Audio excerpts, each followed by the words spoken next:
I'm not going to spend a lot of time dwelling on LeBron and Luka, but LaMelo Ball did beat them last night. It was 197. Charlotte beat them. And the announcers had the audacity to call that an upset.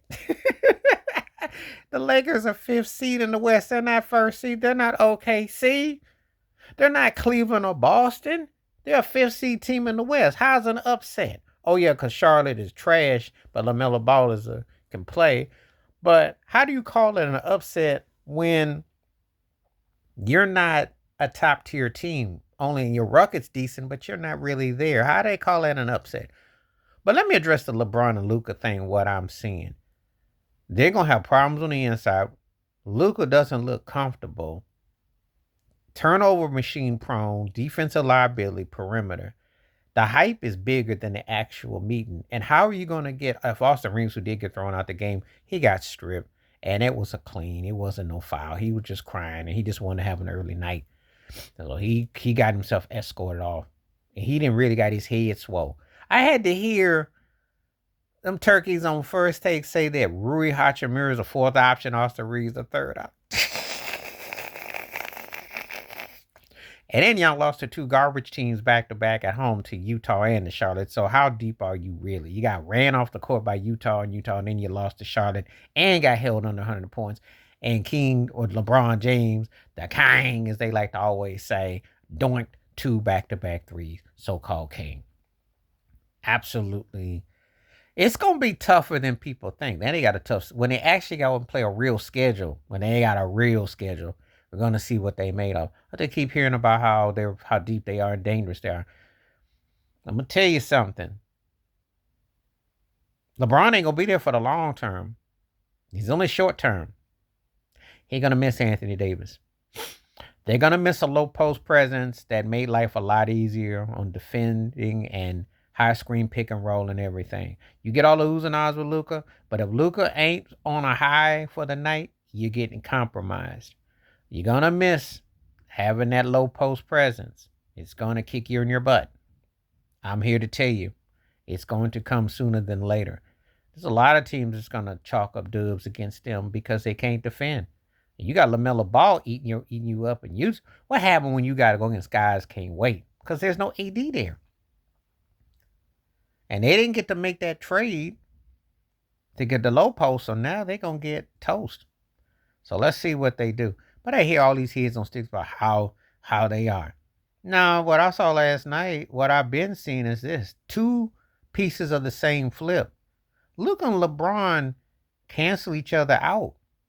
Now, LeBron's a better all around. He'll score more to an extent, but he's not meant to be your best player. And Luka can't afford to have to play second fiddle to him. So who's going to handle the rock? How's it going to work? It looks like a nightmare in hindsight. Yeah, this trade to me was more about selling jerseys and hype and hoopla than it was actually putting the right pieces in place. There are going to be some other NBA notable moves. Shout out to Raw for Sports mentioned about John Morant because there's a story he made. I do think he'll get flipped. I think the thing about the Luka flip, there's a lot of cats going to get flipped. Joel Embiid might get flipped. I expect a lot of flips coming. Tyrese Maxey, if he don't feel like staying in Philly, keep your eye on that. They're going to put people into big places because they want to sell ratings and they got all this TV money. We're not kidding ourselves. That's one of the reasons why Luka got flipped to the Lakers. It's about TV money. Sorry, there ain't no TV money in Dallas unless you play for the Cowboys. Just keeping the 100. So it's going to be some flips coming. Expect to see some super teams emerging. That's what I expect. Zion Williamson, if he can put the plate down and get the voodoo off of him, he gonna get flipped too. They're gonna be some more flips because they need to have marketing. They're gonna make some teams marketable. I don't think Brandon Ingram will stay in Toronto forever and ever.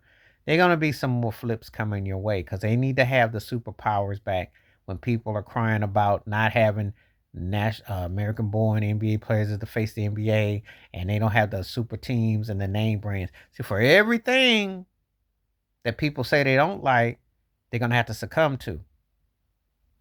You got LeBron James and Durant to thank for all that movement. But we're going to see what it means, though. But anyway, the LeBron and Luka thing is not as smooth and an easy grass as people thought it would be. Some did. I knew it was going to be a problem.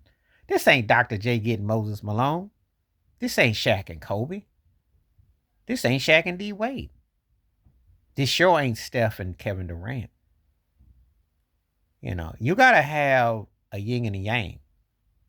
When Kobe got Paul Gasol, there was a yin and a yang. LeBron needs a low post dominant presence who lets him do what he want to do, because that's what he's allowed to do. And you need a facilitator on the perimeter. Basically, what they had in 2020.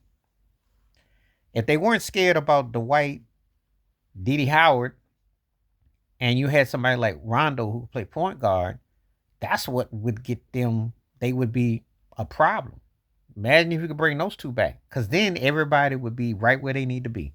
Then you could have, imagine we had Rondo, LeBron, Austin Reeves, Dwight Howard, and you had Luka.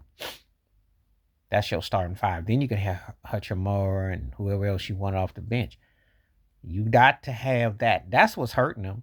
They don't have a legit point guard, and they're going to get tore up in that wing, and they get tore up in the box. So and then best thing for them, they're trying to avoid the fifth spot. They don't want to play the Nuggets, and they don't want no parts of Jokic.